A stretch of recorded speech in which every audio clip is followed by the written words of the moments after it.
ये कितने एकड़ तक के लिए? मैंने बताया कि अगर ये 100 लीटर का ड्रम है तो 5 एकड़ के लिए पर्याप्त है। मतलब 20 लीटर प्रति एकड़। ये जीवामृत अगर अच्छी क्वालिटी का बन गया है, इसमें बैक्टीरिया की संख्या 10⁹ तक पहुंच गई है, ठीक है ना, तो ये 100 लीटर का ड्रम 5 एकड़ खेती करा देगा। केवल 100 लीटर का जीवामृत 5 एकड़ खेती के लिए सफिशिएंट है।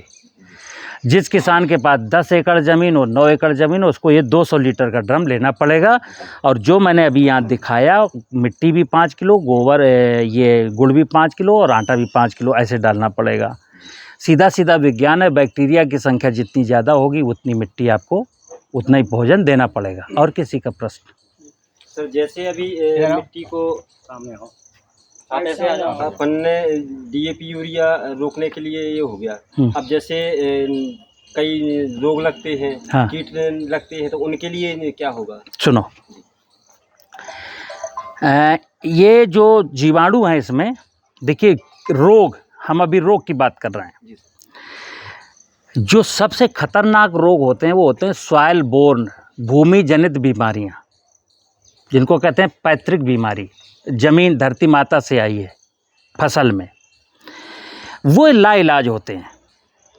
आपको कई बार ऐसा अनुभव होगा कि लोग भिंडी, तरोई, लौकी, टमाटर, मिर्चा, पपीता लगाते हैं और सॉइल बोर्न डिजीज लग जाती है, भूमि जनित बीमारी। तो वो किसान बेचारा पूरे 3-4 महीना बार बार दवा लाता रहता, डालता रहता, दवा लाता रहता, डालता रहता, 30-40-50 हज़ार की दवाएं डाल देता, लेकिन फसल नहीं बचा पाता। लेकिन जिस खेत में लाभदायक सूक्ष्म जीव बहुत ज़्यादा हैं, तो ये लाभदायक जीवाणु ज़मीन में जो निगेटिव पैथोजिन हैं, जो बीमारी फैलाने वाले हैं, उनको कंट्रोल कर देता है ज़मीन में ही।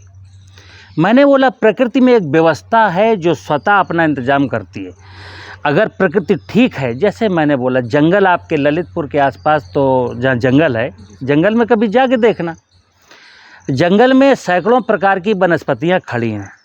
वहाँ जाके देखना कि किसी वनस्पति में आपको कोई रोग नज़र आता है क्या, किसी फसल में कोई कीड़ा नज़र आता है क्या? तो आप पाएंगे कि मैंने बहुत सारी वनस्पतियों में ढंग से देखा, वहाँ तो ना कोई बीमारी लगती है, ना कोई कीड़ा लगता है। क्यों नहीं लगता? क्योंकि वहाँ की मिट्टी में लाभदायक जीवाणु हैं। तो जब लाभदायक जीवाणु हो जाएंगे तो बीमारियाँ नहीं लगती या बहुत कम लगती है। और किसी का प्रश्न?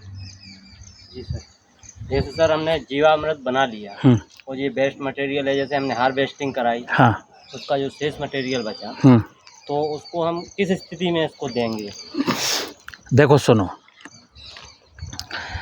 ये जीवामृत मैंने डाला, मैंने बोला जीवामृत तो डाल दिया, ये जीवाणु डाल दिए, कार्बनिक पदार्थ खेत में नहीं है। जी सर। अब आपका प्रश्न है कि अगर मैंने उड़द की फसल काटी जी, तो उसका रेजिड्यू खेत में कैसे दें?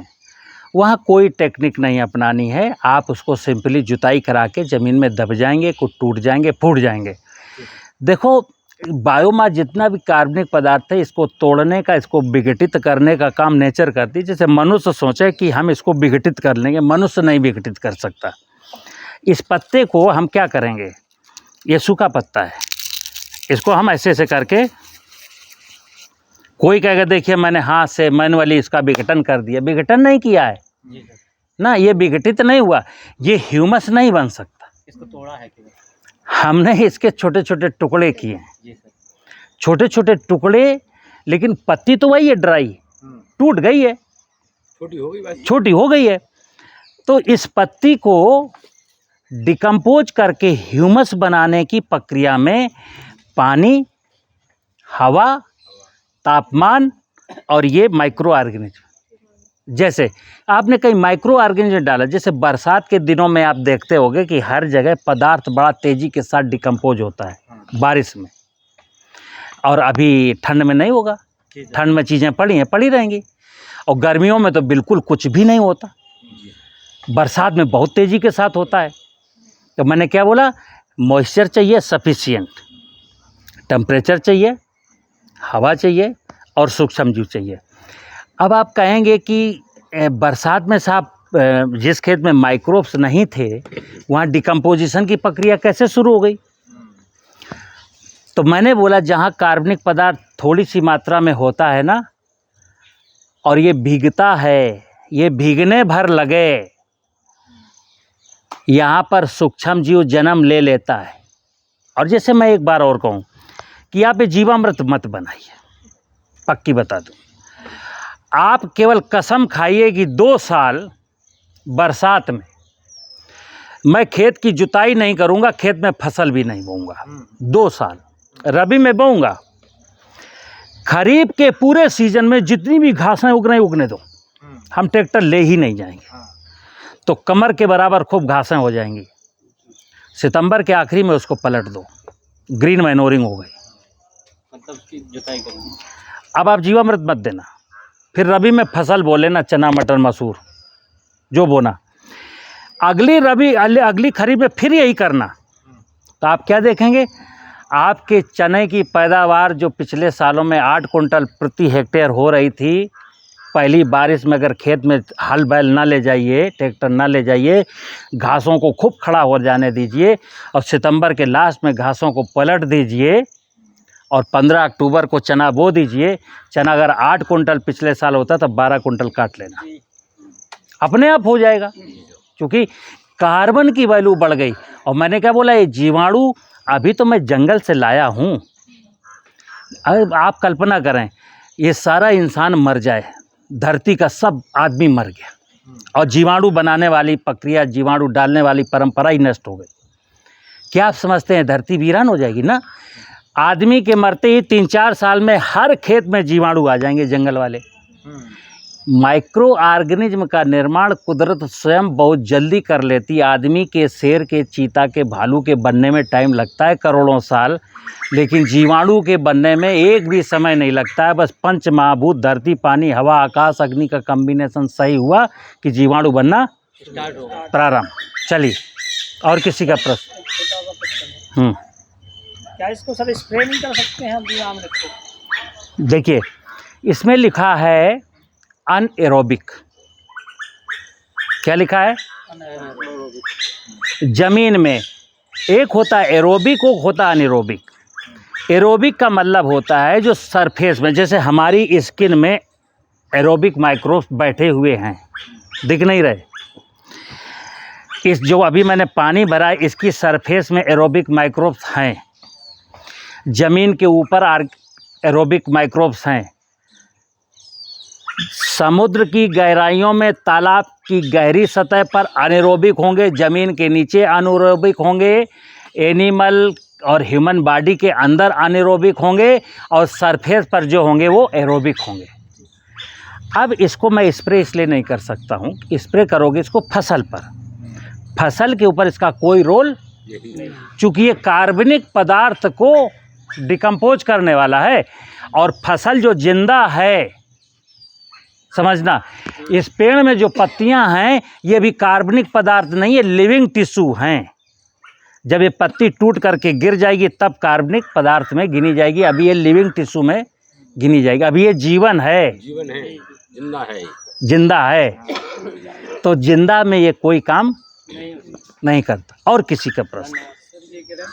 सर एक छोटा सा प्रश्न हो रहा है। हाँ। जैसे हमने इसको यूज किया, प्राकृतिक खेती की, और उसमें जो घास फूस उठी, हाँ, उसके लिए क्या उपाय रहेगा? डालना पड़ेगा हाथों से? बेटा, अभी मैंने क्या बोला, घास फूस का झंझट सबसे ज़्यादा खरीफ में होता है। मैंने अभी कहा खरीफ में बुंदेलखंड में उर्द बोने वाला आदमी 80-90 1 कुंटल से ज़्यादा उर्द पैदा नहीं करता 1 एकड़ में। यही कहानी तिल के साथ है कि नहीं है? अगर मैंने 5,000 का उड़द पैदा किया तो 2,500 रुपये की तो लागत भी लगाई है। कितने मिले 1 एकड़ में? 2,500। 2,500 को खून कर दो, समर्पित कर दो, धरती माता तुझे सलाम। हम नहीं बोएंगे, हमने उसको ऐसी बंजर छोड़ दिया, खेत को खूब घासें उगने दी। उसमें कार्बनिक पदार्थ जानते हो कितने का मिलेगा? 1 एकड़ ज़मीन में कम से कम 60-50 कुंटल ड्राई सूखा अवशिष्ट पदार्थ, कार्बनिक पदार्थ 1 एकड़ ज़मीन में मिल जाएगा। अगर आप कार्बनिक पदार्थ, जैसे आजकल वर्मी कंपोस्ट बिकता है तो 600 रुपये कुंटल बिकता है। अगर आपके खेत में 50 कुंटल हुआ तो कितने हुआ? 30,000 का हो गया।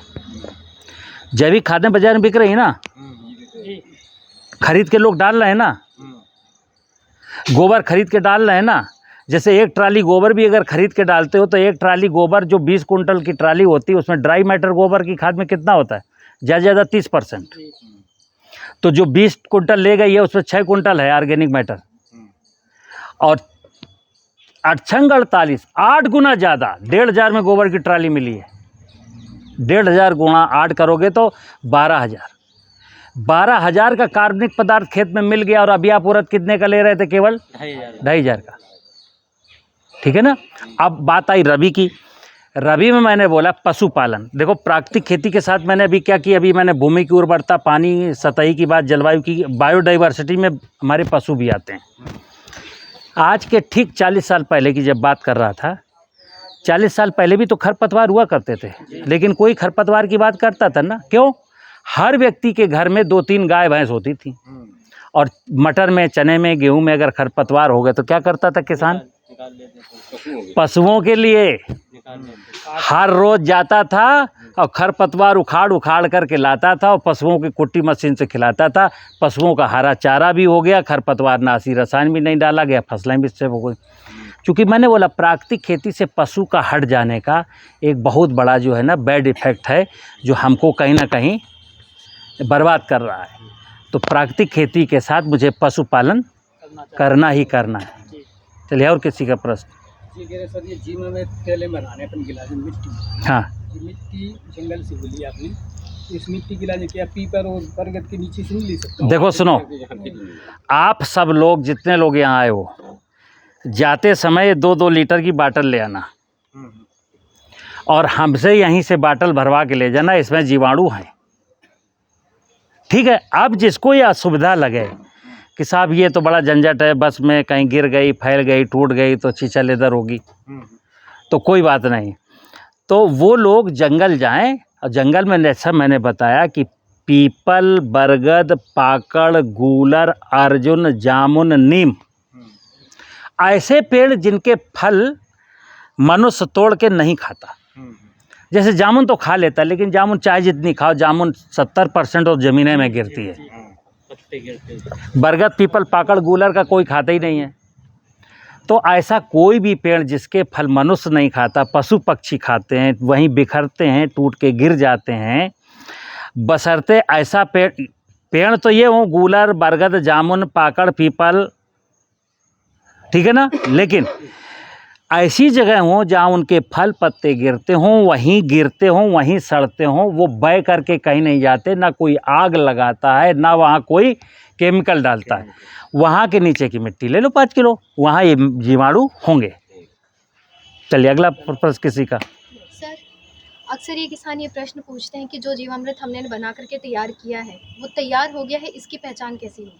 कैसे पता चलेगा कि वो हमारा जीवामृत अब मैच्योर हो गया है और अब हम उसको में प्रयोग कर सकते हैं? देखो सुनो, ये जब मैंने बोला कि शुरू में तो हमें इसको सूंघना नहीं है। जैसे मैंने बताया कि मैंने 5 किलो गुड़, 5 किलो आटा, 5 किलो मिट्टी डाली और इसको घोल दिया। 15 दिन तक इसको हिलाते रहे। फिर 15 दिन के बाद फिर हमने 3 किलो आटा, 3 किलो गुड़ फिर डाला।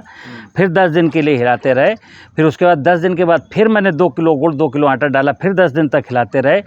अब आपके कितने दिन हो गए? 15, 10, 25। 25 दिन के बाद आपको राइट बनता है कि अब इसको टेस्ट किया जाए। इसके पहले तो टेस्ट करना ही मत, क्योंकि इसके पहले तो 100% नहीं बना। अब आपने ऐसे ऐसे हाथ डुबोया और अगर इसमें तीक्ष्ण गंध आई, बहुत भयंकर गंध आई, अब आप समझ सकते हैं ये बन गया या बनने लगा।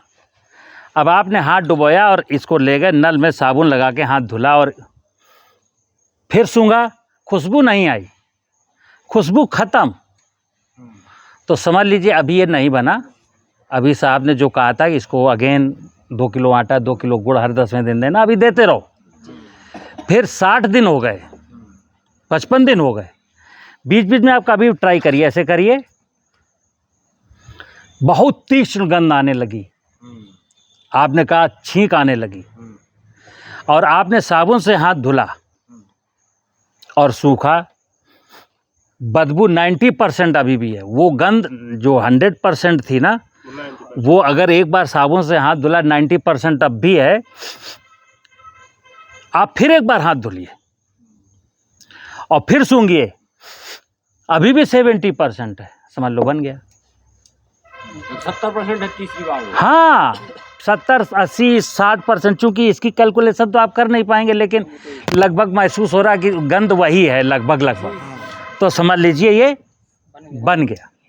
चलिए और प्रश्न किसी का? और सर ये जीवाणु भी तो दिखने लगेंगे, जैसे दिख रहे हैं। नहीं बेटा, ये तो जीवाणु हमेशा कभी नहीं दिखेंगे, ये तो माइक्रोस्कोप से दिखेंगे।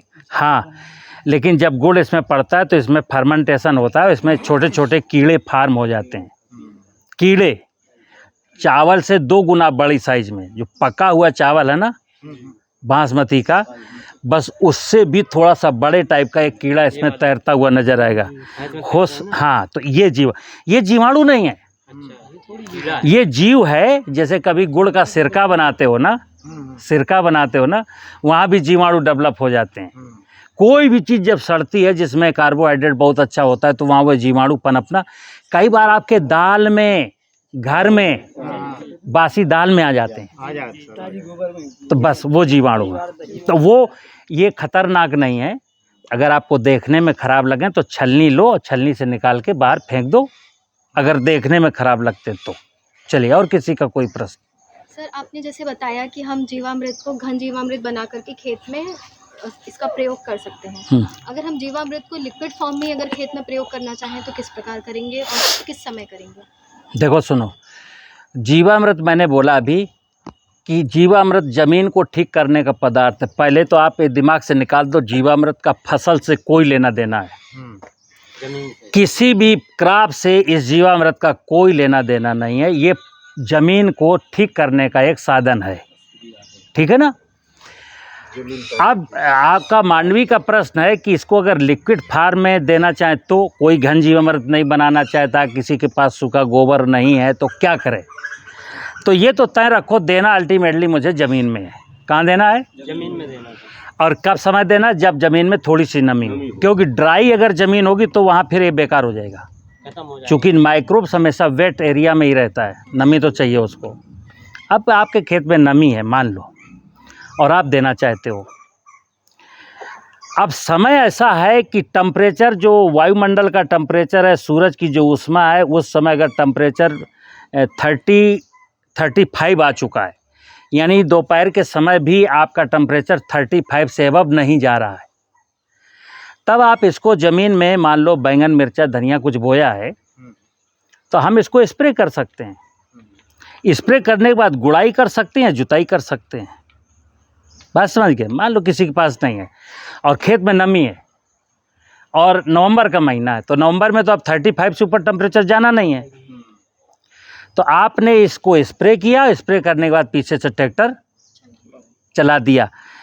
लेकिन मांडवी ये ध्यान रखो कि ये घन क्या मतलब ये है कि एक माध्यम है, मीडिया। चूँकि बैक्टीरिया जब कहीं जाएगा और जहाँ ये गिरेगा, जहाँ पर ये बैक्टीरिया गिरा, उस प्लेस पर एक कार्बनिक पदार्थ अगर इसको नहीं ढूंढे मिला तो क्या करेगा? इसलिए कोशिश करिए कि मैं घन के रूप में भेजूं, क्योंकि बैक्टीरिया के अगल बगल समथिंग कुछ कार्बन खारला है साथ में। खेत में अगर हम श्योर हैं कि घास फूस खूब है, जैसे बेस्ट डिकम्पोजर का प्रयोग करते हैं, तो हमें पता होता है कि धान का पुआल खूब पड़ा है, कर दो। लेकिन जहाँ ऐसा अंदाज़ा नहीं है कि खेत में ऊपर कुछ बायोमास दिख रहा है, तो वहाँ फिर स्प्रे नहीं करना। अगर आप श्योर हैं कुछ बायोमास ऊपर लेयर एक दिख रही, तो आप कर सकते हो। चलो और किसी का कोई प्रश्न? सर जैसे जगह में, ज़मीन में कीटाणु है नहीं, तो उपज बहुत कम हो रही। हाँ। खाद से DAP से सेट हो रही सर। हाँ, इसलिए किसानी में उन्नति कम हो रही। हाँ, तो मैंने क्या बोला, देखो आप पिछले कई सालों से DAP, पोटास, यूरिया पर निर्भर हो। हमारे देश के यशस्वी प्रधानमंत्री जी क्या चाहते हैं? और आपने अभी, मैंने पूछा क्लास में, खेती बिगड़ रही है कि संभल रही, तो आपने कहा बिगड़ रही है। तो बिगड़ क्या रही है? खेती नहीं बिगड़ रही, ये भूमि बिगड़ रही है। बायोडाइवर्सिटी बिगड़ रही है और पानी बिगड़ रहा है, यानी सरफेस वाटर नहीं है, जंगल नहीं है और सॉइल की फर्टिलिटी कमज़ोर हो रही है। तो जब माँ कमज़ोर है, धरती माता कमज़ोर है और धरती माता गर्भवती है, आपने बीज बो दिया। देखिए सिंपल कहानी है, एक माता गर्भवती है, उसके पेट में बच्चा पल रहा है और आप उसको दाल रोटी नहीं खिलाना चाहते तो हेल्दी क्रॉप हो जाएगी क्या? फिर वही होगा, जब माता बच्चे को जन्म देगी तो आप डॉक्टरों के यहाँ लिए घूमोगे। तो मैं क्या, ये पूरी विधि क्या है कि इस धरती को मजबूत करना, ताकि अब आपको यूरिया, डीपी, पोटास की ज़रूरत ना पड़े, आपको इंसेक्टिसाइड, फंजीसाइड, वीडीसाइड की ज़रूरत ना पड़े। मैंने क्या बोला कि जंगल में कभी कोई ये वीडीसाइड, इंसेक्टिसाइड, फंजीसाइड, पानी, फर्टिलाइजर कुछ देता है क्या? जंगल में सारी व्यवस्थाएं क्यों हैं? अपने आप स्वतः संचालित है, ना कोई बीमारी है, ना कोई कीड़ा है, ना कोई वनस्पति सूख रही है। वही सेम टू सेम हालात मुझे अपनी ज़मीन के कर देने, मुझे अपनी ज़मीन को इतना खूबसूरत बना देना है। ज़मीन में खेत की मेड़ मजबूत कर दीजिए, मेड़, और मेड़ पर पेड़ लगा दीजिए। इतना करते ही बारिश का पानी रुक जाएगा तो पानी की समस्या कम हो गई। पेड़ के लगते ही बायोडाइवर्सिटी मजबूत हो जाएगी तो कीट और बीमारियों का झंझट खत्म हो जाएगा। दो ही काम करने हैं, खेत की मेड़ बना दीजिए, खेत की मेड़ पर पेड़ लगा दीजिए और कार्बनिक पदार्थ खेत में वापस लौटा दीजिए। जो काट के लाते हो, जो आपके लिए अनुपयोगी है, वो वापस कर दीजिए। इतनी सी कहानी। खेत की मेड़ पर चौबेदार पेड़ लगाए जाएं कि मतलब एक ही तरफ? ये आप पड़ोसी से कंप्रोमाइज़ करके, जैसे एक मिनट आपका सुन तो लो, रुको, आपका इधर ये खेत भी अपना है, हाँ तो यहाँ लगा दीजिए। इस खेत के किनारे सड़क जा रही है तो यहाँ भी लगा दीजिए, या नहर जा रही तो भी लगा दीजिए, नाली जा रही तो भी लगा दीजिए। लेकिन पीछे ये राधा रमन का खेत है, ये खेत दूसरे का है, तो राधा रमन से कहिए भैया पेड़ लगाना बहुत ज़रूरी है। हम इतने हिस्सा में मैं पेड़ लगा रहा हूँ, इस मेड़ पर मैं या तो मैं पेड़ लगा लूँ आपका 2 फुट छोड़ करके, और आपको तकलीफ़ ना हो तो आप पेड़ लगा लो। लड़ाई नहीं होनी चाहिए। ऐसा ना हो कि पेड़ लगाने के चक्कर में मैं दीवानी लड़ने लगा।